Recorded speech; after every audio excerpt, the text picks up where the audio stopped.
দিদি আছে, ভয় পাবেন না। মিছিল শেষে এসআইআর নিয়ে অভয় বার্তা মমতার।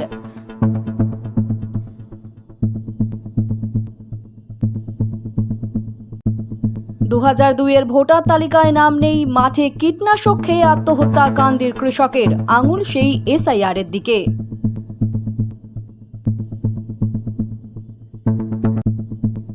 স্কুল সার্ভিস কমিশনের নিয়োগ পরীক্ষার ফল প্রকাশ শুক্রবার।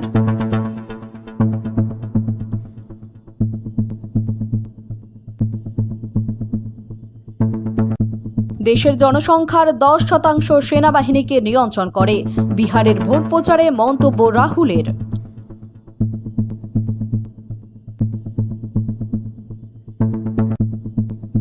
ছত্তিশগড়ে প্যাসেঞ্জার ট্রেনের সঙ্গে সংঘর্ষ, মালগাড়ির ভয়াবহ দুর্ঘটনায় মৃত 10, আরও প্রাণহানির আশঙ্কা।